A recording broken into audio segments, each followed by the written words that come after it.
प्यारे साथियों, स्वागत है आप सभी का हमारे YouTube चैनल में। आज आपके लिए लेकर के आए हैं एक नया पार्ट नंबर 3 जो रेलवे ग्रुप डी की सीरीज चला रहे हैं, प्रीवियस ईयर सॉल्व करा रहे हैं, उसका पार्ट 3 है। इससे पहले एक और 2 पार्ट हो चुके हैं। अगर आपने नहीं देखा तो प्लेलिस्ट में आप चेक कर लीजिएगा, वहाँ पर आपको सारे पार्ट सीरियल से लगे मिल जाएंगे और जो भी आगे हम पार्ट बनाएंगे वहीं पर सेव करते जाएंगे। या फिर दोस्तों पार्ट 1 की लिंक मैं नीचे डिस्क्रिप्शन में दे दूंगा, वहाँ से भी आप देख सकते हो।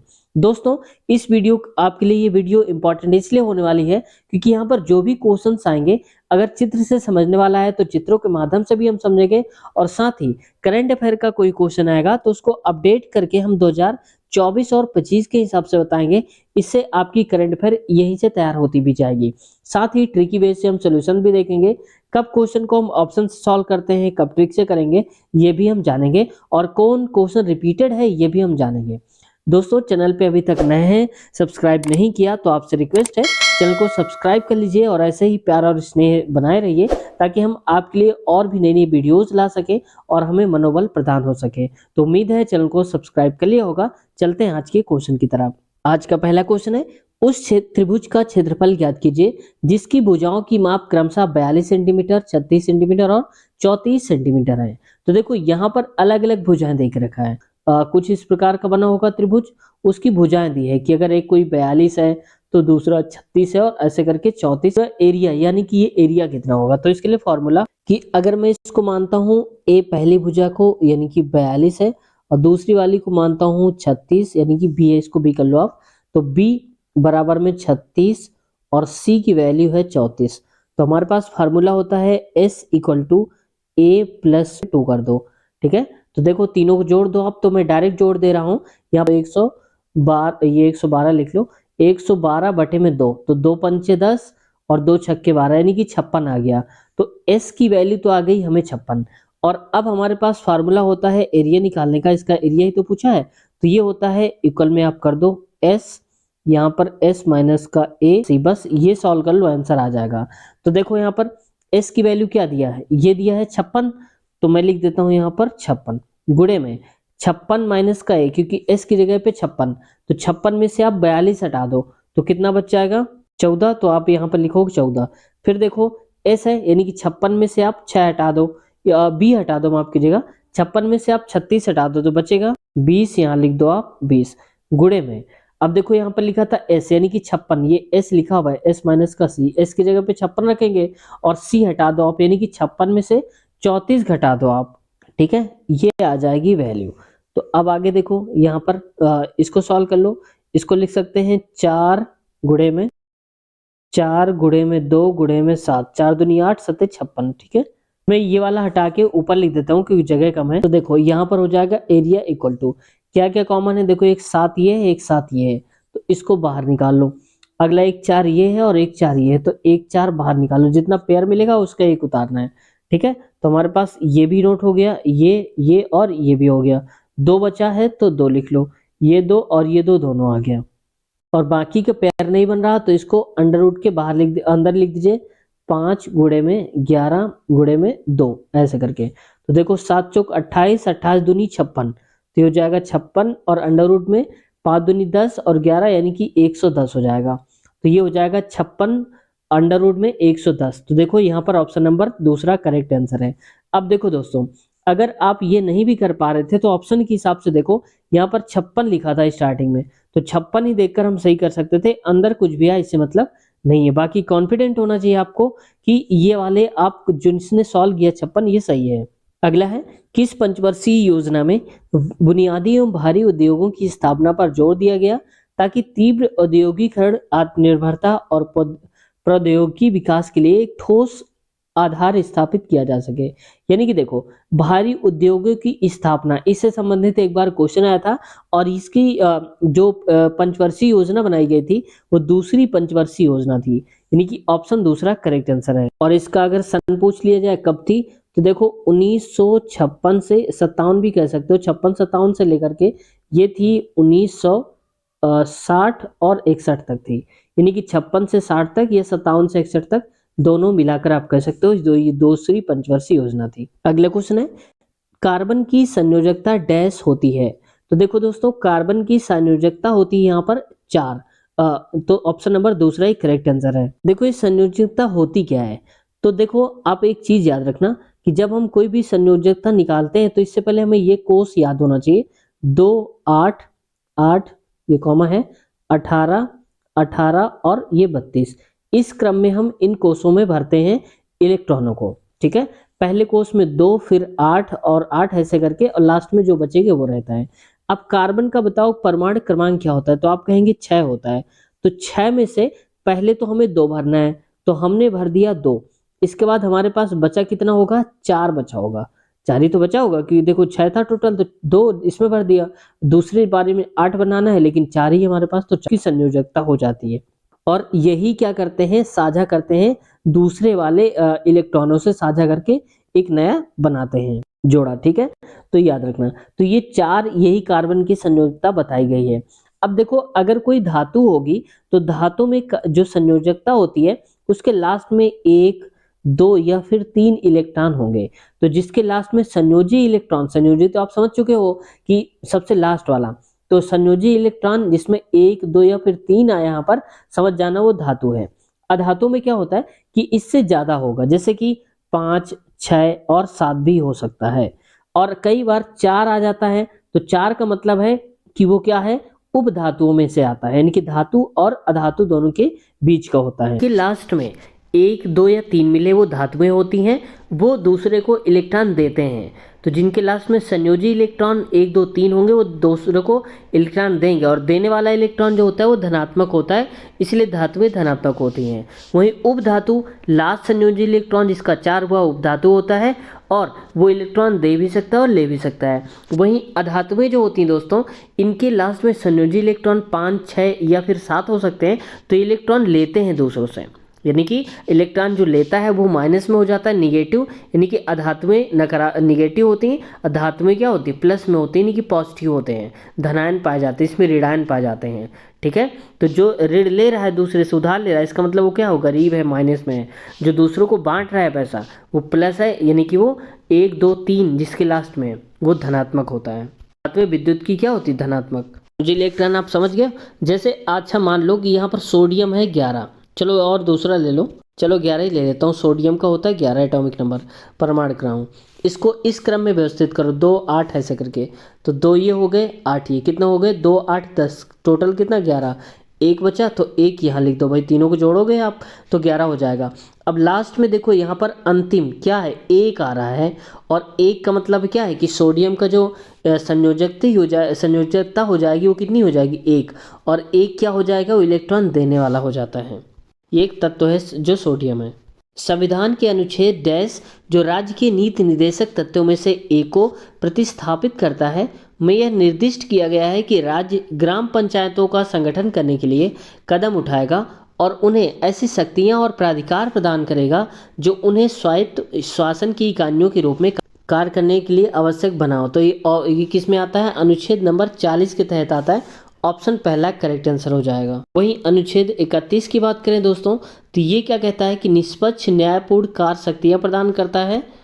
ठीक है, इसका मतलब है कि कोई भी जो श्रमिक है, हमें उसके स्वास्थ्य का भी ध्यान रखना होगा, उसको सम्मान भी देना होगा, और उनके कार्य घंटे भी हम निश्चित करें। ठीक है, जो भी हमारे पास श्रमिक आता है, ऐसा नहीं कि उसको हम जानवरों की तरह काम करा रहे हैं, ये भी इसमें ही दिया गया है आर्टिकल नंबर 31 जो उनके हित की बात करता है। वहीं 48 नंबर जो आर्टिकल है दोस्तों, ये कहता है राज्य के नीति निर्देशक तत्व जो है इसी से जुड़ा हुआ है, इसी का एक भाग है, लेकिन ये पर्यावरण से संबंधित है। पर्यावरण में किसमें, ये पर्यावरण से संबंधित है, जैसे कि वनों की रक्षा करना, वन्य जीवों की रक्षा करना, इससे संबंधित है आर्टिकल 48। वहीं आर्टिकल 37 जो है दोस्तों, ये है यहाँ पर, ये कहता है किसी भी बच्चे के साथ हम क्रूरता नहीं दिखा सकते, अमानवीय व्यवहार नहीं कर सकते हैं, ये बताता है आर्टिकल नंबर 37। अगला है दो संख्याओं का योग 205 है। यदि इनमें से एक संख्या को 5% कम कर दिया जाए और दूसरी को 10% बढ़ा दिया जाए तो प्राप्त परिणामी संख्याएं बराबर हो जाती हैं। दोनों प्रारंभिक संख्याओं में से छोटी संख्या कौन सी है। तो पहले तो संख्या पता करो। तो देखो, पहली संख्या मान लेता हूँ कि मैं वो कौन है, x है, और दूसरी संख्या मान लेता हूँ कि y है। बात क्लियर है। अब पहली का कर है 5%, तो आप बताओ 5% को हम क्या लिख सकते हैं, 5/100, क्योंकि परसेंट हटाते हैं, जैसे 5% है और 5 ऊपर लिख दो, परसेंट हटाएंगे तो नीचे 100 लगाते हैं। 5 एकम 5, 5 दूनी 10, यानी कि 1/20।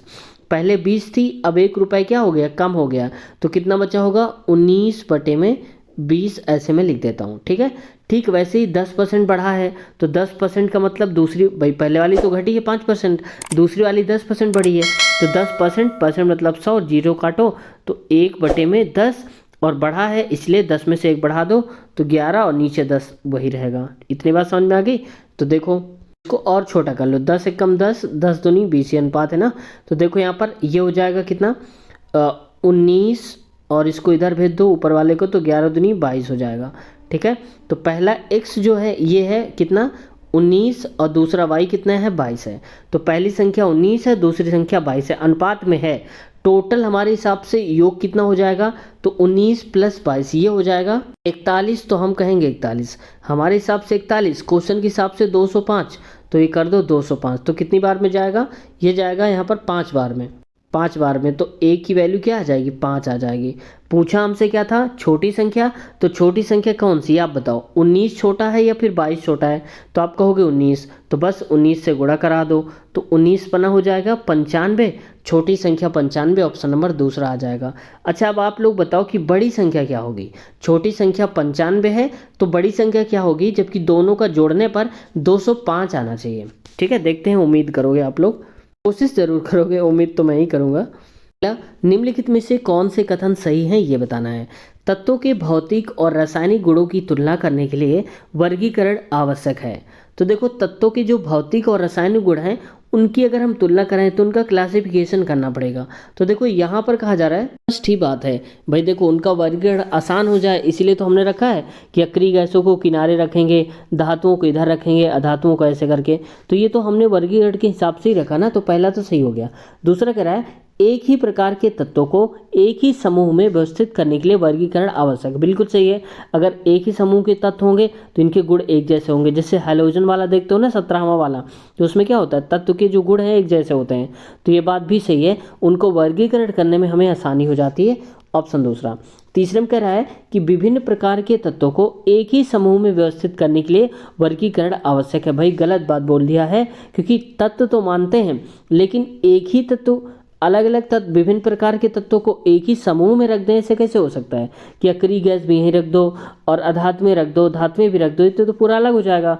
ठीक है, तो यही हो जाएगा ऑप्शन नंबर दूसरा। जैसे आप स्कूल में देखते होगे ना कि ऐसा थोड़ी होता है कि क्लास फर्स्ट भी, थर्ड भी और 5 भी एक ही क्लास में मर्ज कर दो, नहीं, सिस्टमैटिक ढंग से नहीं चल पाएगा ना, क्लास फर्स्ट अलग होती है, सेकंड अलग होती है, थर्ड अलग होती है, इस हिसाब से आगे बढ़ते हैं। क्वेश्चन अगला, 100 की टिकट मूल्य अभिभावकों के लिए 7.5 रुपये और बच्चों के लिए 3 रुपये है, यानी कि 100 है, अगर आप देखने जाते हो तो आपका पड़ेगा 7.5 रुपये, अगर कोई बच्चा है तो उसका 3 रुपये पड़ेगा।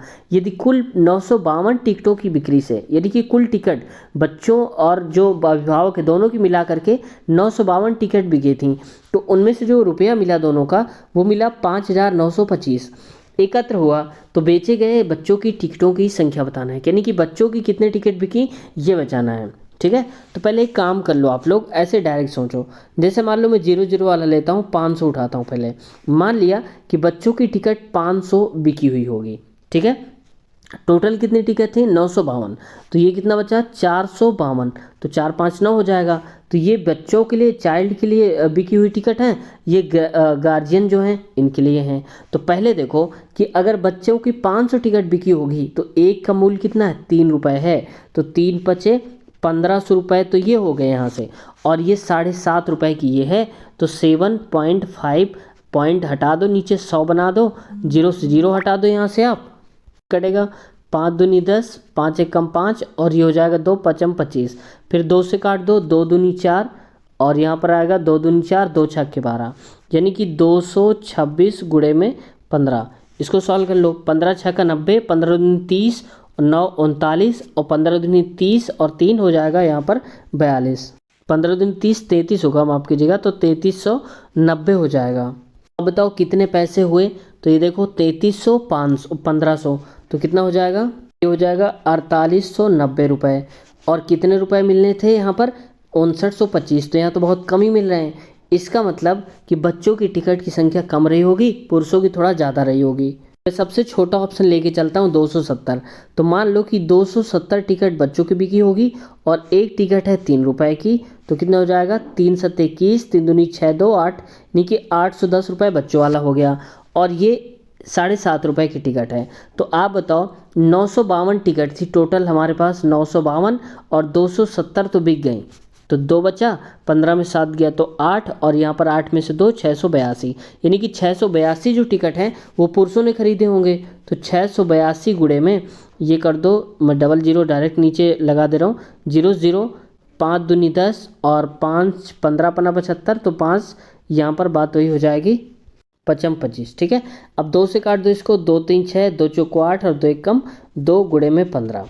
तो कर लो आप, 15 1 कम 15, 15 चौको 60, और यहाँ पर हो जाएगा 15 चौको 60 और 1 61, बचा 6 हमारे पास, 15 × 45 और 6 होता है 51, यानी कि 5115। तो देखो 5115 रुपये यहाँ से आ गए और प्लस 810 यहाँ से आ गए। तो 810 कितना हो गया, 5 और 2 और 8 1 9 और 5 5925 आ गया दोस्तों। और कितने रुपए मिलने थे, 5925 देखो आ रहा है। तो बस इसका मतलब 270 टिकट बची होंगी जो बच्चों वाली है। तो ऑप्शन तीसरा करेक्ट, पहला ही करेक्ट आंसर हो जाएगा। लवण जल के विद्युत अपघटन के दौरान कौन सी गैस उत्पन्न होती है जो पॉप ध्वनि के साथ जलती भी है? तो वो है दोस्तों हाइड्रोजन गैस। तो ऑप्शन चौथा करेक्ट आंसर हो जाएगा। अगले क्वेश्चन देखो, डैश में भारत सरकार द्वारा कुछ निश्चित आवश्यकताओं की पूर्ति करने वाली भारतीय भाषाओं को शास्त्रीय भाषा घोषित करने का निर्णय लिया गया था। तो ये दोस्तों इन 11 भाषाओं को बोला गया था, शास्त्रीय भाषा को दर्जा दिया गया। इनमें से कुछ के नाम मैं बता देता हूँ, जिनके मराठी, बांग्ला, पाली, प्राकृतिक, असमिया, ठीक है, जिनको शास्त्रीय भाषा घोषित किया गया। तो ऑप्शन नंबर इसका हो जाएगा तीसरा। 8 दोस्त एक वर्गाकार मेज के पर्दा मतलब चारों ओर मेज के केंद्र की ओर मुख करके बैठे हैं। जैसे मान लो कि एक ये मेज रही होगी, इसकी चारों तरफ, इधर की तरफ, अंदर की तरफ मुंह करके बैठे होंगे। ठीक है, उनमें से 4 दोस्त मेज के कोनों पर बैठे हैं, यानी कि ये जैसे कोना देख रहे हो आप, ये और ये, इन पर 4 दोस्त यहाँ बैठे हैं। और 4 दोस्त जो शेष बचते हैं मेज की चारों भुजाओं के मध्य पर बैठे हुए हैं, यानी कि भुजा ये है, इसके बीच में यहाँ बैठे हैं, ये भुजा इसके बीच में, यहाँ ये बीच में, यहाँ पर, यानी कि 4 लोग कोनों पर, 4 लोग बीच में बैठे हैं। तो बताना है, अरहान सुनीता के बाईं ओर ठीक बगल में इनका क्रम दे के रखा है। अब ऐसे क्वेश्चन में आप सबसे पहले ये देखा करो कि ऐसा तो नहीं कि कोई दिया गया हो कि कोने पर कौन बैठा है, किसी का नाम दिया गया हो कि ये कोने पर है। तो यहाँ से देख लो, ताड़ी चौथे नंबर पे दी, यहाँ कोई नहीं दिख रहा कि कोने पर कौन बैठा है, नहीं बैठा। हमें क्रम से रखते चलना है एक तरफ। ठीक है, चलो मैं इसको सॉल्व करता हूँ। ठीक है, तो मैंने 8 जगहें बना दिया है, जैसा बोला जा रहा है वैसा ही करते जा रहे हैं। कह रहे हैं अरहान सुनीता के बाईं ओर ठीक बगल में है। तो अगर मैं कह दूं कि सुनीता यहाँ पर बैठी है, तो सुनीता का बायां इधर हो जाएगा, दायां इधर, क्योंकि सुनीता का मुंह अंदर की तरफ है। ठीक है, आप ऐसे समझना। तो अब आगे देखो, यहाँ पर कह रहा है अरहान जो है सुनीता के बाईं ओर ठीक बगल में है। तो सुनीता ये है, तो इसके बगल में ठीक कौन हो जाएगा, अरहान हो जाएगा। मैं AR लिख देता हूँ, आप समझ जाना यहाँ से। हरी ताड़ी के बाईं ओर चौथे स्थान पर है।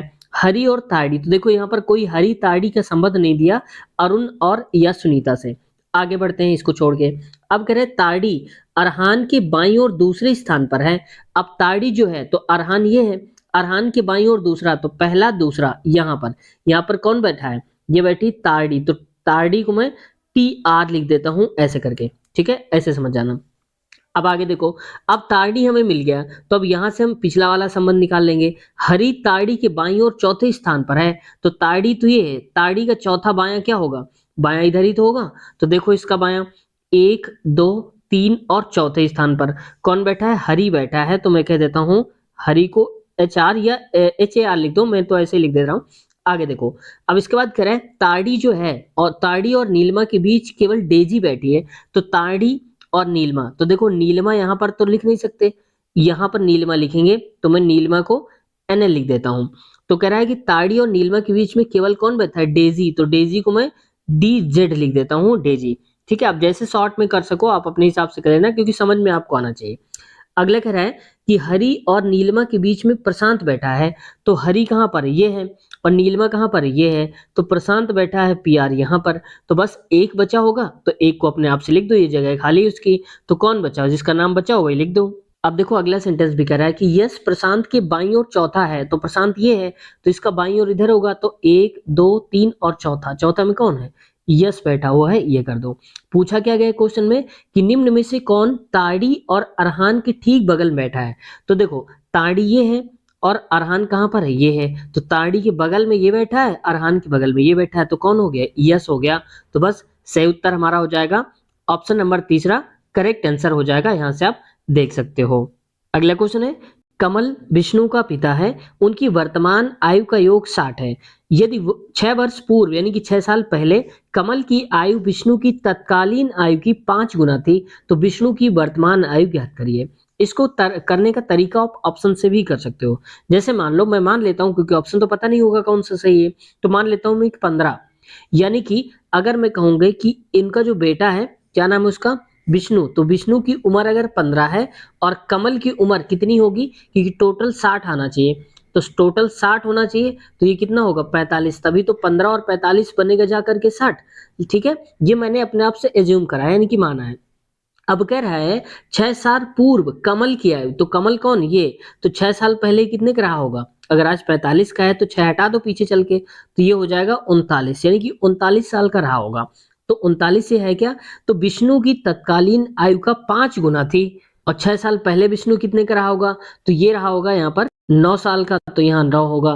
तो अब क्या 9 का अगर हम 5 गुना करेंगे तो 45 आ रहा है ना, 39 तो नहीं आ रहा, तो ये गलत हो गया। ठीक है, तो इसका मतलब ये ऑप्शन तो गलत ही है। अब अगला ऑप्शन से देख लो, 10 लेकर देख लो, नहीं आ रहा तो चलो मैं 10 से ही बता देता हूँ। दोनों का योग 60 होना चाहिए, तो एक 10 हो गया, दूसरा 50 का हो गया।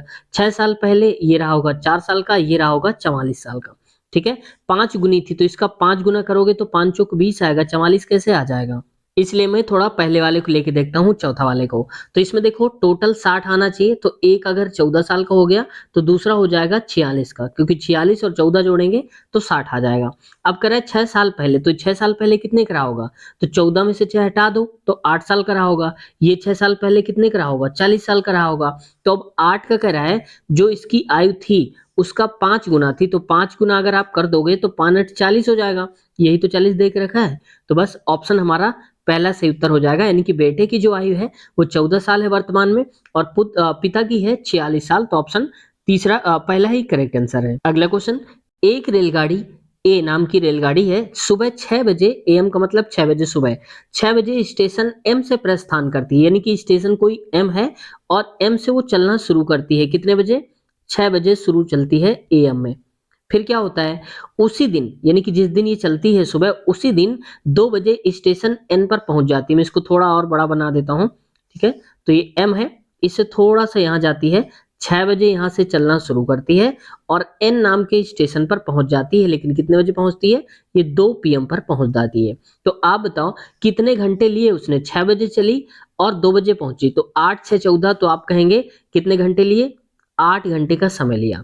वहीं पर क्या हुआ दोस्तों, एन पर पहुंचने पर रेलगाड़ी बी, अब रेलगाड़ी एक बी है जो 8 बजे सुबह एन से प्रस्थान करती है, यानी कि एक दूसरी रेलगाड़ी यहां से 8 बजे सुबह जाती है इधर की तरफ, और कितने बजे पहुंचती है? 3 बजे पहुंच जाती है। तो आप बताओ ये कितना टाइम लिया? तो इसने तो 8 घंटे टाइम लिया था, इसने कितना घंटे लिया? तो 8 बजे से 8 बजे से 3 बजे तक, तो कितना हो गया? 7 घंटे हो गए। तो यहाँ पर इसका मतलब 7 घंटे ये टाइम ले रही है। बात समझ में आ गई? तो बस यहीं से सारा खेल हमारा हो जाएगा। तो मैं इसको पूरा हटा करके सिंपल फॉर्म पे लिख देता हूँ। एक है ए और दूसरी है बी। तो ए अभी हमने देखा कितने घंटे ले रही थी? 8 घंटे, क्योंकि 6 8 14, और ये ले रही थी 7 घंटे। ये क्या है दोस्तों? इनके समय का अनुपात है, और समय का उल्टा जो होता है यहाँ पर वो क्या होता है? इनकी चाल। तो 7 यहाँ पर 8 आ जाएगा और यहाँ पर 7 था तो 8। समझ में आया? यानी कि ये हो जाएगा इसका समय और ये हो जाएगी इन दोनों की चाल, जो आप यहाँ पर देख रहे हैं। अब हमें पता है कि दूरी निकालना होता है तो चाल गुणे समय कर देते हैं, तो टोटल दूरी कितनी हो जाएगी? ये हो जाएगी चाल गुणे में समय। तो कोई भी निकाल लो, चाहे इससे कर लो चाहे इससे, दोनों तो बराबर दूरी तय कर रही है ना, क्योंकि यहाँ से यहाँ तक जाएगी, जितनी दूरी ये तय करेगी उतनी इधर से इधर आने वाली भी तो तय करेगी। तो 7 8 56 या 8 7 56, बात वही है, दोनों को आप कर सकते हो। तो यहाँ पर कितना हो जाएगा? 56। चाहो तो आप किलोमीटर मान लो या जो भी मानना है, क्योंकि इसमें कोई फर्क नहीं पड़ेगा। तो 56 हो गई इनकी दूरी। अब कह क्या रहा है क्वेश्चन पे कि रेलगाड़ियों ए और बी के मिलने का समय ज्ञात करना है कि कब वो मिलेंगी। तो जरा यहाँ ध्यान से देखो मेरी बात को। तो सुबह 6 बजे ये चली, कौन, ये गाड़ी 6 बजे ही चलना शुरू कर दिया। अब दूसरी वाली इधर से नहीं चली, चलो मैं इधर बना देता हूँ ऐसे करके। अब एक रेलगाड़ी इधर से तो चल दिया, 2 घंटे तक चलती रही, लेकिन तब तक ये गाड़ी नहीं चली इधर वाली, क्योंकि इसने तो 6 बजे चलना शुरू कर दिया था, और दूसरी वाली कितने बजे शुरू किया था, 8 बजे शुरू किया था चलना। इसका मतलब ये 8 बजे तक कितनी दूरी तय करेगी, तो 1 घंटे में तय करती है कितनी किलोमीटर की, 7 की, 7 ही तो चाल है इसकी, तो 7 दूनी 14, यानी कि 14 किलोमीटर चल चुकी होगी। भाई देखो, 7 एक घंटे में चलेगी, फिर 7 दूसरे घंटे में चलेगी, तो यहाँ तक आने में कितना चल चुकी, 14 घंटे, 14 किलोमीटर चल चुकी होगी, और टोटल दूरी है 56। ठीक है, अब ये ट्रेन वहीं रुकी है क्योंकि 8 बजे चलेगी, तो 8 बजे तक ये दूरी कवर कर चुकी होगी। कितने किलोमीटर, 7 दूनी 14, यानी कि 14 किलोमीटर। तो 14 आप हटा दो यहाँ से, तो 6 में से 4 गया तो 2 आएगा, और 5 में से 1 गया तो 4, यानी कि 42 आ जाएगा। यानी कि अब ये जो दूरी बची है दोस्तों 42 किलोमीटर की, यहाँ से यहाँ तक। अब इसने भी चलना शुरू कर दिया, इसने भी चलना शुरू कर दिया, तो अब ये मेन दूरी हम उसको 42 मान के करेंगे। तो 42 हमारी दूरी है, और इनकी स्पीड, क्योंकि एक इधर की तरफ आ रही, दूसरी इधर की तरफ, जब आमने सामने की तरफ ट्रेन आती है एक दूसरी की तरफ, तो दोनों की चालों को हम जोड़ देते हैं, यानी कि 7 और 8 कितना हो जाएगा, 15, तो इनकी चाल हो जाएगी 15 की स्पीड से जा रही हैं। इसको सॉल्व कर लो, 3 एकम 3, 3 चौक 12, 3 पचे में 15। मैं यहाँ पे लिख देता हूँ, ये हो जाएगा 14 बटे में 5। ठीक है, तो इसको लिखते हैं, चलो यहाँ पर जगह नहीं तो मैं इतना साफ कर देता हूँ, फिर इसमें लिख देता हूँ। ठीक है, अब देखो 14 बटे में 5, इसको काटेंगे तो क्या आएगा, 5 एकम 5 और 5 दूनी 10, यानी कि जाएगा 5 दूनी 10 और 4 एक्स्ट्रा बता, 4 बटे में 5 ये आ जाएगा। अब ये घंटे में है, ये कट नहीं रहा, तो घंटे को मिनट में बनाने के लिए 60 से गुणा करते हैं, क्योंकि 60 मिनट का 1 घंटा होता है। 5 एकम 5 और 5 एकम 5, 5 दूनी 10, तो हो जाएगा 2 घंटे और 12 चौक 48, तो 48 मिनट, यानी कि 2 घंटे 48 मिनट में दोनों मिल जाएंगी। तो ठीक है, अब देखो कह रहा है मिलने का समय कितने बजे मिलेंगी, ये तो हमने समय निकाला है। तो आप बताओ हमने कब शुरू करा था, इसने चलना कब शुरू करा था, 8 बजे, क्योंकि इधर से भी तो 8 बजे शुरू हुई थी, तो हम वही मेन टाइम काउंट करेंगे जितने बजे से दोनों ट्रेनें चलना शुरू हुई थी। तो 8 बजे चली थी, तो 8 में से 2 जोड़ दो, 2 घंटे बाद क्या बच जाएगा, 10 बज जाएगा, और 10 घंटे के बाद, 10 बजे के बाद 48 मिनट और जोड़ दो, तो हो जाएगा 10 बज के 48 मिनट पर मिल जाएंगी सुबह ही। तो ऑप्शन नंबर पहला ही करेक्ट आंसर हो जाएगा हमारा, यहाँ से आप देख सकते हो। ठीक है, अगला है, नीचे दिए गए विकल्पों में से सबसे छोटी भिन्न का चयन करिए, सबसे छोटी भिन्न कौन सी है। तो पहले देखो अंश सबके बराबर है, 1981, 1981 और ये सब में बराबर है, तो ये बहुत अच्छी बात है आपके लिए। क्यों, क्योंकि जब कभी ऊपर वाला अंश बराबर हो, तो हमें सबसे छोटी भिन्न का मतलब है जो सबसे बड़ा हमारा हर होगा ना, नीचे वाले को हम हर बोलते हैं, तो सबसे जो बड़ा हर होगा वही सबसे छोटी संख्या होगी। मतलब 981 रुपए हैं, उसको आप 152 लोगों को दे रहे हो, फिर 150 लोगों को दे रहे हो, तो 150 लोगों को बांटोगे तो ज्यादा ज्यादा आएंगे, 152 में आओगे तो कम। तो वैसे सबसे बड़ा नंबर देखो, सबसे बड़ा हर किसका है, तो ये 155 लिखा है, मैं इसको सही से कर देता हूँ, और 153, तो सबसे बड़ा नीचे वाला किसमें है, 155 है, तो बस सही उत्तर यही हो जाएगा, ऑप्शन नंबर तीसरा करेक्ट है। ठीक है, समझ गए होंगे। जैसे मान लो कह दिया जाए 5/8, 5/11 और 5/3, तो इसमें सबसे बड़ा जो भिन्न होगा वो कौन सा होगा, तो सबसे बड़ा भिन्न का मतलब इसका जस्ट उल्टा, या छोटी समझना है तो पहले छोटी समझ लो। सबसे छोटी भिन्न वो होगी जिसका सबसे बड़ा हर होगा, तो सबसे बड़ा हर किसका है, 11 का, तो वही सबसे छोटी भिन्न हो जाएगी। और सबसे बड़ी भिन्न पूछे तो जिसका सबसे छोटा हर होगा, जैसे कि 3, तो सबसे बड़ी भिन्न ये है। समझ गए आप, ऐसे याद रखना। अगला है, एक समकोण त्रिभुज एबीसी में कोण बी समकोण है, और यदि tan a बराबर 1/√3 है, तो sin a cos c plus cos a sin c का मान ज्ञात करिए। तो पहले देखो, एक यहाँ पर कोई एंगल बना लो, त्रिभुज बना लो, ऐसे करके त्रिकोण बना हुआ है, इसमें से कह रहा है जो एंगल बी है वो समकोण है, यानी कि ए और ये बी वाला जो हो जाएगा ये सम हो जाएगा, इसको बी लिख लो आप, ये बी और ये सी लिखा हुआ है। अब कह रहा है यहाँ पर tan a की वैल्यू पता है 1/√3, तो हमें पता है कि ये होता है LAL अपान के ए पढ़ते हैं। साइन की वैल्यू लंब बटे कॉस, लंब बटे कड़ होती है, और कॉस फिर tan का मतलब लंब बटे आधार, तो लंब क्या है, ऊपर वाला, तो ऊपर इसको लंब बोलते हैं, और आधार कितना है, √3, तो यहाँ पर √3 लिखेंगे। अब देखो कड़ निकालना है, तो हमें पता है कि जब कभी ऐसे आता है 90 डिग्री वाला कोण समकोण बन के, तो कड़ स्क्वायर बराबर लंब स्क्वायर यानी कि 1 का स्क्वायर प्लस आधार का स्क्वायर यानी कि √3 का स्क्वायर, तो क्या आ जाएगा 1 + 3 इक्वल टू आ जाएगा 4। अब के स्क्वायर की वैल्यू 4 है तो के की वैल्यू क्या होगी, अंडर रूट लग जाएगा यानी कि 2 आ जाएगी। तो कर्ण कितना आ गया हमारा, 2 आ गया। ठीक है, तो अब देखो इसकी वैल्यू बताना है, तो साइन ए कॉस सी हमारे पास फार्मूला होता है, यानी कि साइन ए कॉस सी, और अगर मैं साइन जो कॉस सी लिखा है कॉस सी को बी कह दूं, नाम देना है केवल बी कर दो, तो फार्मूला हमारा क्या बन जाएगा, साइन ए, इसको लिख लो cos B plus cos A sine B, ये बन जाएगा फार्मूला। और ये फार्मूला किसका होता है, साइन ए प्लस का बी होता है। ठीक है, अभी आप कंफ्यूज नहीं होना, मैंने बी को सी माना है तो जहां सी दिया है वहां पर सी कर दो, कोई बड़ी बात नहीं है। तो ये बी की जगह में सी आ जाएगा, यानी कि साइन ए प्लस का सी की वैल्यू हमें बतानी है। तो आप देखो ये है 90 डिग्री, पहले से कह दिया ना कि समकोण है, समकोण मतलब 90 डिग्री, और त्रिभुज के तीनों कोणों का योग जो होता है वो कितना होता है, 180 होता है। तो 180 का मतलब ये बी तो हटा दो 90, यानी कि एंगल ए बी और सी ये तीनों 180 होंगे, 180 में से बी हटा दो तो बी कितना 90 लिख दो, तो ए प्लस सी ही तो बचेंगे। तो 180 में से 90 हटा दो, तो यानी कि ए और सी मिला के कितने हो जाएंगे भाई, 180 में 90 हटाएंगे तो 90 तो आएगा। तो इसका मतलब ए प्लस सी कितना हो जाएगा, ये हो जाएगा 90 डिग्री। तो मैं यहाँ पर लिख देता हूँ साइन 90 की वैल्यू आप बता दो, तो आप कहेंगे साइन 90 की वैल्यू होती है हमेशा 1 और साइन 0 की वैल्यू होती है 0 ही।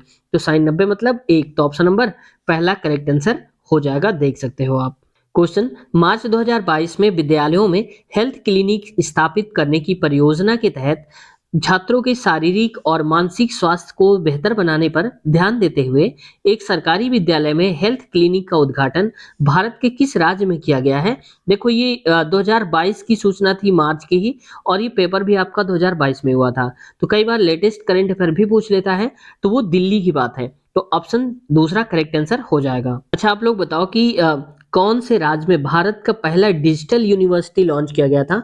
भारत का पहला डिजिटल यूनिवर्सिटी किस राज्य में स्थापित किया गया, ठीक है, आप लोग को बताना है, ये करंट अफेयर क्वेश्चन है। अगला क्वेश्चन है, यदि आज सोमवार 22 जनवरी 2020 है तो आज से 100 दिन बाद कौन सी तिथि और दिन होगा। देखो हमें डेट भी बतानी और दिन भी बताना है, तो पहले हम डेट पता कर लें तो दिन आराम से पता हो जाएगा। तो देखो कह रहा है कि अगर आज सोमवार है 22 जनवरी, तो मैं कह देता हूं यहां पर 22 जनवरी है और 2000 क्या है 20 है, इसमें 100 दिन बाद, तो 100 दिन बाद आप देखो कि ये जनवरी जो होता है कितने का महीना होता है, 31 का होता है, तो ये कितने दिन हम इसको दे दें कि ये पूरा जनवरी पूरा हो जाए, तो आप कहेंगे 100 दिन में से हमें 22 + 9 करेंगे तब 31 आएगा ना, क्योंकि 31 का महीना होता है, तो ये हो जाएगा 23 24 25 26 करके।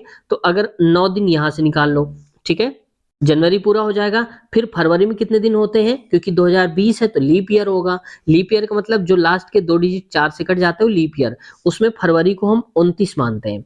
ठीक है, तो जनवरी के बाद फरवरी, फिर आएगा मार्च, मार्च में 31 दिन होते हैं।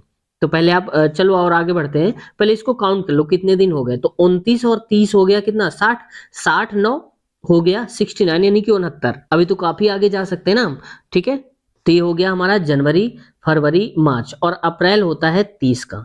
तो अब देख लो कितने दिन हो गए, तो ये 60 30 हो गया 90, और 90 9 99 हो जाएगा, तो ये हो गया 99, तो 99 दिन हो गए। हम पहुंचे कहां तक, ये जनवरी फरवरी मार्च अप्रैल, अप्रैल पूरा हो गया क्योंकि 30 का महीना होता है। अब एक दिन अगर हम और जोड़ देंगे 30 तारीख के बाद, भाई 30 अप्रैल अगर आज है तो एक दिन बाद क्या हो जाएगा, 31 का अप्रैल तो होता नहीं, तो डायरेक्ट अब 1 मई ही तो आएगा। इसका मतलब 99 दिन हो गए थे, एक दिन हमने और जोड़ा क्योंकि 100 दिन करने थे, तो 1 मई हो गया। तो दिन तो हमें एक जो तारीख है वो तो 1 मई पड़ेगी। तो देखो ऑप्शन यहाँ भी और यहाँ भी 1 मई दिया है, तो अब कंफ्यूजन होगा हमारा दूसरा और चौथे वाले में। तो इसको भी देखो, दिन निकाल लिया तो आप आसानी से दिन निकालने में आसानी हो जाएगी। देखो 100 दिन है तो 100 दिन को आप 4 से डिवाइड कर दो, ठीक है, माफ कीजिएगा यहाँ पर हम 7 से करेंगे क्योंकि यहाँ पर एक हफ्ते में 7 दिन होते हैं। 7 से डिवाइड करेंगे तो 7 एक कम 7 हो जाएगा, बचा हमारे पास 3, तो 7 चौक 28, और यहाँ पर कितना बच जाएगा 2 एक्स्ट्रा दिन बच जाएंगे, यानी कि ये 2 दिन एक्स्ट्रा जो बच रहे हैं यही 2 दिन जोड़ दो आप। तो सोमवार था, सोमवार के बाद अगले दिन हो जाएगा मंगलवार, फिर हो जाएगा बुधवार, 2 दिन जोड़ेंगे। तो बुधवार 1 मई तो आया था पहले हमारा, और बुधवार, तो 1 मई बुधवार ऑप्शन नंबर दूसरा करेक्ट आंसर हो जाएगा इसका, ठीक है। आप परेशान मत होइए, किसी दिन मैं ये जो कैलेंडर है इसको भी करवा दूंगा, एक वीडियो में पूरा का पूरा कवर हो जाएगा कैलेंडर। उसके बाद आपके कोई क्वेश्चन गलत नहीं होंगे कैलेंडर से। कार्बन के बारे में निम्न में से कौन सा कथन सत्य है, यानी कि सही कौन सा है? तो कार्बन एक उत्कृष्ट गैस है, नोबल गैस। पहली बात तो ये गलत है, गैस नहीं है कोई कार्बन। अगला है कार्बन प्रकृति में उपधातु है, तो उपधातु भी नहीं है कार्बन। कार्बन प्रकृति में धातु है, तो भाई धातु ही नहीं है, वो अधातु का काम करता है। जो कार्बन है वो अधातुओं में आता है, तो ऑप्शन नंबर चौथा ही करेक्ट आंसर हमारा हो जाएगा। कार्बन का एटॉमिक नंबर होता है, तो ऑप्शन नंबर चौथा करेक्ट आंसर इसका हो जाएगा। अगला क्वेश्चन है, इसमें कहा जा रहा है दिए गए कथन पर विचार करें और बताएं कि दी गई धारणाओं में से कौन सी कथन में निहित है। यानी कि कथन हमारा जो दिया है उसको बहुत ध्यान से पढ़ना होता है, क्योंकि उसी के आधार पर हमारा आगे का आंसर आता है। देखो कह रहा है कि सर्दियों के दौरान, यानी कि सर्दियों के समय, रात के समय आसमान बहुत साफ रहता है। यानी कि जब भी सर्दियों का मौसम होता है तो उसमें आसमान बहुत साफ रहता है, ये हमारा कथन कह रहा है। अब रहता हो या ना रहता हो उसे मतलब नहीं, क्योंकि कथन ने बोला है तो हमें मानना पड़ेगा। अब धारणा हम क्या लगा सकते हैं, सर्दी के महीने में सूर्य जल्दी अस्त होता है। अब देखो सूर्य जल्दी अस्त होता है इसलिए मौसम साफ रहता है, ये तो कोई बात हुई ना। अगला कह रहा है सर्दी के मौसम में वर्षा भी हो सकती है, तो यहाँ कहीं वर्षा की बात हो रही है या तो आसमान साफ होने की बात कर रही है, जबकि यहाँ वर्षे की बहुत बात बोल रहा है, तो ये गलत हो गया। यानी कि ना तो हमारा पहला सही है और ना ही दूसरा सही है, तो ऑप्शन नंबर तीसरा, ना तो धारणा फर्स्ट और ना ही सेकंड निहित है। ठीक है, आगे बढ़ते हैं नेक्स्ट क्वेश्चन पे। उस समुच्चय का चयन कीजिए जिसमें दी गई संख्याओं के बीच वही संबंध है जो नीचे दिए गए समुच्चयों की संख्याओं के बीच में संबंध है। जैसे कि हम कह सकते हैं कि संक्रियाएं जो दी हैं संख्याओं को उनके संगठक अंकों में विभक्त किए बिना संपूर्ण संख्या पर की जानी चाहिए। जैसे दिया है यहाँ पर कि 13 अगर लिखा होगा कहीं पर, तो उस पर अगर हम जो कैलकुलेशन करेंगे, जोड़ेंगे, घटाएंगे, गुणा या भाग जो भी करेंगे, तो 13 पर ही करना है। 13 को हमें एक और तीन नहीं मानना कि 13 का एक अलग कर दो, आप तीन अलग कर दो, एक गुणे तीन ऐसे कर दो, ये नहीं करना। और एक पर गणती संक्रिया करने की अनुमति नहीं है। कुल मिला के मैं इसको सीधा सा बोलता हूं आपको। मान लो ये क्वेश्चन दिया है, इसमें से 4, 11 और 31 दिया है। इसमें से इसको अगर हम 4, 11 मिलाकर 31 बना रहे हैं तो किस हिसाब से किया होगा ये हमें बताना है। ठीक है, तो देखो पहले मैं देखता हूं 4 और 11, तो 4 प्लस का 11 कितना हो जाएगा, 11 4 15। 15 का आप दोगुना कर दो तो कितना हो जाएगा, 30। तो जो भी दोगुना करने पा रहा है उसमें एक जोड़ दो तो 31 हो जाएगा। देखो 31 लिखा है, लेकिन इसमें भी यही चीज फॉलो होना चाहिए। तो 9 और 3 कितना होता है, 12। 12 का दोगुना कितना होगा, तो आप कहेंगे 24। जो भी दोगुना करने पर है उसमें एक जोड़ो तो यानी कि 25 आ जाएगा। तो देखो 25 आ रहा है। तो अब हमें देखना है कि कौन सी ऑप्शन में यही रूल, यही मेथड अपनाया गया है। पहले ऑप्शन में देखो, ये हमने क्या किया, 8 2 10, 10 का दोगुना 20 और एक जोड़ेंगे 21, तो यहाँ तो 19 आ रहा है, तो ये तो गलत हो गया। अगला है 15 6 21 होता है और 21 का दोगुना होता है 42, 42 में से एक जोड़ो तो आ जाएगा 43। तो देखो 43 आ रहा है, इसका मतलब दूसरा सही है। अब जब आप एग्जाम हॉल में बैठे हो तो अगर आपका आंसर दूसरा मिल गया तो तीसरा चौथे में आप टाइम वेस्ट मत करना, इसी को टिक करके आगे बढ़ जाना। ठीक है, क्योंकि एक ही ऑप्शन सही होता है किसी में भी। मैं समझा रहा हूं इसलिए आपको सारे ऑप्शन बता रहा हूं। ठीक है, तो 7 और 11, 11 7 18, 18 का दोगुना होता है 36 और 36 में अगर आप एक जोड़ोगे तो कितना आएगा, 37। यहाँ तो लिखा है 35, से तो गलत हो गया। 5 13 5 18, 18 का दोगुना 36 और 36 प्लस 1 37, ये तो 29 ही लिखा है ना, तो गलत हो गया, ये भी गलत हो गया। तो ऑप्शन हमारा केवल दूसरा सही उत्तर हो जाएगा। उम्मीद है आपको समझ में आया होगा। दोस्तों आप लोग वीडियो को लाइक नहीं करते हो तो आपसे रिक्वेस्ट है एक बार कि वीडियो को लाइक कर दीजिए, और सब्सक्राइब नहीं भी करते हैं तो आप सब्सक्राइब कर लिया करिए, आपसे रिक्वेस्ट है। क्योंकि जब हम जैसे छोटे यूट्यूबर को आप हौसला देते हैं, सब्सक्राइब करते हैं, तो हमारा मनोबल बढ़ता है और हम नई नई वीडियोस, नए नए जो कंटेंट है वो आपके लिए हम ला पाते हैं। टारगेट रखते हैं इसमें कि आप 500 लाइक करेंगे इस वीडियो में। चलिए देखते हैं कितना पूरा होता है। क्वेश्चन है हमारा, अवक्षेपण अभिक्रियाएं एक विशिष्ट श्रेणी की डैश हैं। तो अवक्षेपण अभिक्रियाएं जो होती हैं उनको हम क्या कहते हैं, तो ये कहते हैं द्विविस्थापन अभिक्रियाएं होती हैं। तो ऑप्शन नंबर तीसरा करेक्ट आंसर है। ठीक है, तो द्विविस्थापन अभिक्रिया में दिखाता हूं कैसे होती है। यह देखो द्विविस्थापन अभिक्रिया, इसका मतलब कि और ए और बी दो एलिमेंट हैं, एक्स और वाई के साथ मिलते हैं, तो ए बी अभी एक साथ थे, एक्स वाई एक साथ थे, तो अब आगे क्या घटक बन गया कि इसका जो ए है इसके वाई के साथ मिल गया और बी वाले को बाहर कर दिया यानी कि एक्स के साथ, यानी कि इन दोनों का जोड़ा अलग हो गया। ए बी साथ थे, एक्स वाई साथ में थे, अब ए के साथ हो गया है वाई और बी के साथ हो गया है एक्स, तो देखो यहाँ पर ये हो गया, यानी कि यही होती है क्या, द्विविस्थापन अभिक्रिया, यानी कि दोनों ही चेंज हो जाए। ठीक है, जैसे यहाँ एग्जांपल देख लो, इसी छोटा वाले को ले लेते हैं, HCl NaOH, तो देखो इसका जो Na है इसके Cl के साथ मिल गया तो NaCl हो गया, ये NaCl, और इसका OH और इसका H, तो H2, H और H क्या हो गए, H2 हो गए, और O ये मिल गया तो जल बन गया H2O। ठीक है, तो ये देखो यहां से मिला, ये होता है द्विविस्थापन अपक्रिया, जब दोनों से ही अलग अलग एलिमेंट होकर कोई तीसरा बना ले। जैसे देखो NaCl कहाँ लिखा है, कहीं नहीं है NaCl, दोनों मिला करके बना है, वैसे H2O कहीं नहीं है, दोनों आपस में मिलकर बने हैं, तो ये होता है द्विविस्थापन अपक्रिया। अगला देखो यहाँ पर, अगला दिया है रेडॉक्स अपक्रिया। देखो रेडॉक्स अपक्रिया में क्या होता है कि जिसमें ऑक्सीकरण भी होता है, ठीक है, ऑक्सीकरण भी और अपचयन भी हो, दोनों होता है जिसमें प्रोसेस, वो रेडॉक्स अपक्रिया कहते हैं। अब इनको हम समझेंगे पे। और संयोजन अपक्रिया का मतलब होता है जिसमें से दो यौगिक जैसे कि दो यौगिक आपस में मिलकर कोई एक नया कंपाउंड बनाते हैं, वो होता है संयोजन अपक्रिया। वहीं अपघटन जो अपक्रियाएं होती हैं, ये होता है कोई भी पदार्थ दो या उससे ज्यादा में जब विभाजित हो जाता है। ठीक है, इनकी जब अलग अलग हो जाते हैं, दो पदार्थ बन जाते हैं, एक ही पदार्थ एक हो लेकिन वो दो में विभाजित हो जाए, उसको बोलते हैं अपघटन अपक्रिया। संयोजन में क्या होता है कि दो अलग अलग अपक्रियाएं किसी एक में मिल जाती हैं, होता है संयोजन अपक्रिया। अब इनकी एग्जाम्पल देखते हैं, पहले देखते हैं ऑक्सीकरण और अपचयन क्या होता है। तो पहले यहाँ पर देखो, ये जैसे Fe2O3 है, 3CO के साथ मिलता है कार्बन मोनोऑक्साइड के साथ, अब यहाँ पर क्या हो गया, 2Fe हो गया है, यानी कि इसके साथ O था, अब इसके साथ O हट गया है। तो अगर O हट जाता है यानी कि ऑक्सीजन में कमी होती है, उसको बोलते हैं अपचयन। और यहाँ पर देखो 3CO था, यहाँ पर 3CO था, यहाँ पर CO कितने हो गए हैं, या इसको मान लो ऑक्सीजन कितना था, यहाँ पर 3 था, और यहाँ पर ऑक्सीजन कितना हो जाए, 3 गुणे 2 यानी कि 6, तो ऑक्सीजन की मात्रा बढ़ गई। तो ऑक्सीजन जब बढ़ता है तो ऑक्सीकरण, और ऑक्सीजन जब घटता है तो अपचयन होता है, और इसको उपचयन भी बोल देते हैं ऑक्सीकरण वाले को। ठीक है, अपचयन और उपचयन, समझ गए आप। यानी कि ऑक्सीजन का बढ़ना क्या कहलाएगा, ऑक्सीकरण, और ऑक्सीजन का घटना कहलाएगा उपचयन। और इसी दोनों प्रोसेस को मिलाकर ऑक्सीकरण अपचयन को बोल लेते हैं रेडॉक्स अपक्रिया। अब देखो संयोजन अपक्रिया क्या होती है, क्लास 10th की जो नोट्स बुक है उससे मैंने उठाया है। ठीक है, देख रहे हो कितना सटीक मैं आपको लेकर के आता हूँ। यहाँ पर देखो कह रहा है कार्बन प्लस ऑक्सीजन मिलकर के क्या बनाते हैं, कार्बन डाइऑक्साइड। तो यहाँ दो तत्व थे और यहाँ पर मिलकर के एक बन गया है, तो ये क्या हो गया, संयोजन हो गया। संयोजन का मतलब दोनों का मिलकर एक होना, ये और ये मिलकर क्या बन जाए, जब एक बन जाते हैं इसको बोलते हैं संयोजन। यहाँ देखो हाइड्रोजन और ऑक्सीजन क्या हो गया, 2H2O, यानी कि जल बन गया है, समझ गए आप। तो ये होता है संयोजन अपक्रिया। अगला देखो अपघटन अपक्रिया क्या होती है, तो ये पढ़ने की जरूरत नहीं है आपको, मैं डायरेक्ट बता देता हूँ। अपघटन अपक्रिया होती है कि जब कोई यौगिक एक हो और आगे चल करके दो यौगिकों में अलग अलग टूट जाता है, उसको हम क्या बोलते हैं, अपघटन। यानी कि संयोजन का जस्ट उल्टा होता है दोस्तों।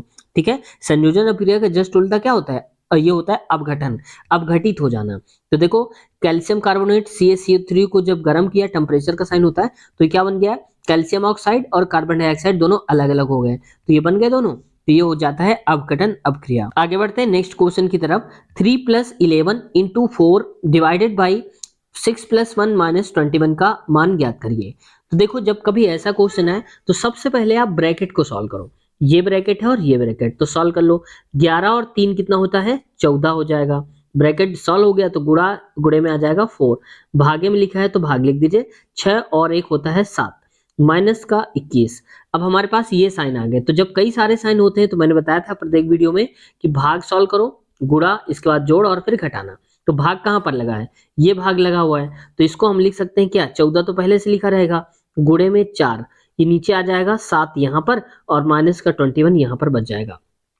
देखो 7 एकम 7, 7 दूनी 14, क्योंकि गुणे में है तो सॉल्व हो जाएगा, तो बचेगा 2 गुणे में 4 माइनस का 21 बचेगा। ठीक है, तो अब देखो 4 दूनी 8 या 2 चौके 8, तो 8 माइनस का 21, तो 8 में से 21 तो जाएगा नहीं, तो उल्टा करेंगे यानी कि माइनस साइन लगेगा क्योंकि 21 बड़ा है। 21 में से आप 8 हटा दो तो कितना बच जाएगा, तो ये बच जाएगा 13। ठीक है, तो ऑप्शन नंबर -13 हो जाएगा, कहां पर लिखा है, तीसरा में देखो कितना कितना कह सकते हो कंफ्यूज करने के लिए उन्होंने किया है कि 13 दोनों दे दिए, माइनस का भी और प्लस का भी। देखा एग्जामिनर का दिमाग, तो ऐसे उसने किया है, तो -13 हमारा आंसर आ रहा है, तो -13 ही सही उत्तर हो जाएगा। अगला क्वेश्चन दिया है, देखो यहाँ पर कोई संख्या दिया है या साइन प्रतीक दिया है, उनके कोड वर्ड दिए, कोड लेटर दिए, जैसे परसेंटेज का मतलब हो जाएगा डी, 2 का मतलब है, ऐसे करके। अब पढ़ते हैं शर्त हमारी क्या है ये बताना है। शर्त हमारी कह रही है कि यदि पहला घटक एक प्रतीक है, यानी कि एक सिंबल दिया है कोई, तो और अंतिम घटक एक संख्या है, तो इन दोनों यानी कि पहले वाला जो एक प्रतीक है और दूसरे वाला जो एक संख्या है, दोनों घटकों में कूटों को परस्पर आपस में बदल देना है।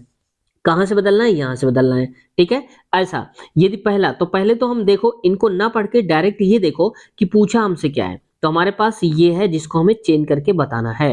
तो पहले नंबर पे क्या आ रहा है? डॉलर, यानी कि एक सिंबल ही तो है, प्रतीक ही तो है, तो जो प्रतीक में पहली शर्त फॉलो होगी। क्यों? क्योंकि यहां पर कह रहा था पहला घटक प्रतीक है, तो हमें ये करना है, तो पहला तो प्रतीक आ गया यानी कि डॉलर आ गया। और डॉलर को हम क्या लिख सकते हैं? तो यहां देखो डॉलर कहाँ है, ये है ए, डॉलर को ए लिखा गया है, तो इसका मतलब डॉलर की जगह में आ जाएगा ए। दूसरा कह रहा है अंतिम घटक अगर सम संख्या है, तो देखो लास्ट में क्या आ रहा है? 4, और 4 सम संख्या होती है, तो 4 का कोड क्या लिखा है? 4 का कोड है यहाँ पर बी, तो यहाँ पर लिखेंगे लास्ट में बी। लेकिन अब कह रहा है पहले और अंतिम के कूटों को परस्पर बदल देना है, यानी कि सबसे आगे बी है तो सबसे पीछे हो जाएगा ये, और सबसे आगे आ जाएगा क्या? बी, और ये आ जाएगा सबसे लास्ट में ए आ जाएगा, ठीक है। अब आप देखो यहाँ पर किस में दिया, स्टार्टिंग में बी और लास्ट में ए, तो दूसरे में और चौथे में दिया, स्टार्टिंग में बी है और लास्ट में ए है। अब हमें आगे देखना पड़ेगा, बात समझ गए? अब देखो दो को हमने क्या लिखा होगा, ये बात समझ रहे हैं ना? तो यहाँ पर मैं लिख देता हूँ बी और लास्ट में आ जाएगा ए, ठीक है। इनका तो हो गया डॉलर का। अब दो को क्या लिखा गया है? दो को एल लिखा गया है, तो एल लिख दो यहाँ पर। और इसके बाद तीसरा, तीन को क्या लिखा गया है? एस, तो यहाँ पर लिख दो आप एस। आगे कुछ बचा क्या? परसेंटेज, तो परसेंटेज को लिखते हैं डी, तो हमारा कोड क्या बन जाएगा? BLSDA। तो BLSDA ऑप्शन नंबर किसमें लिखा है? चौथे वाले में लिखा है, यही से उत्तर हमारा हो जाएगा यहाँ से, ठीक है। आप यहाँ से आसानी से देख सकते हो, ठीक है, ऑप्शन नंबर चौथा। तो देखो ऐसे क्वेश्चन कंफ्यूज करने के लिए दिए जाते हैं, तो अगर आपको पहली बार में नहीं आंसर आ रहा तो आप पीछे मत पड़ा करिए, क्वेश्चन को छोड़कर अगला क्वेश्चन करिए, क्योंकि ऐसे क्वेश्चन जो होते हैं वो टाइम टेकिंग होते हैं, कई बार समझ में नहीं आते, हम उलझे रहते हैं उसी में और टाइम खराब कर देते हैं, और लास्ट के क्वेश्चन आते हुए भी छोड़ने पड़ते हैं क्योंकि 100 तक हम पहुंच नहीं पाते हैं, ठीक है। तो ये गलती नहीं करना। क्वेश्चन दिया है निम्नांकित पाई चार्ट का अध्ययन कीजिए और पूछे गए प्रश्न का उत्तर दीजिए। कह रहा है कि दिया गया पाई चार्ट 4 विभिन्न सीजन 1, 2, 3 और 4 देखे गए एपिसोडों की संख्या को दर्शाता है। चारों सीजन को मिलाकर देखे गए एपिसोडों की कुल संख्या 60 है।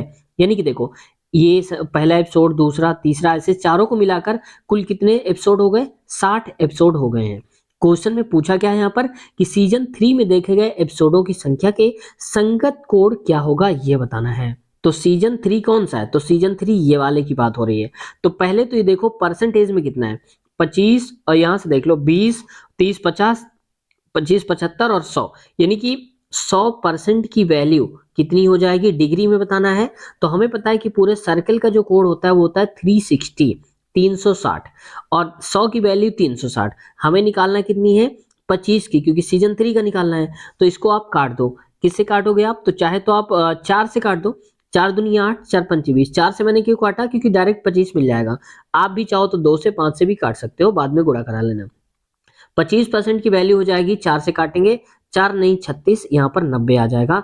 यानी कि 25% की वैल्यू सीजन 3 25 है, तो उसकी वैल्यू 90 डिग्री आ जाएगा। तो ऑप्शन नंबर तीसरा करेक्ट आंसर हमारा यहाँ से हो जाएगा, आप देख सकते हो। अच्छा आप लोग बताओ कि सीजन 2 की क्या होगी? सीजन 2 की जो एंगल होगा सीजन 2 का, वो कितना आएगा? आप लोग बताना, जरा देखते हैं कितना प्रयास आप कर पा रहे हो। क्वेश्चन अगला है, यदि समीकरण 4x square minus mx plus 25 equal 0 का एक मूल 5/2 है तो m का मान ज्ञात करिए।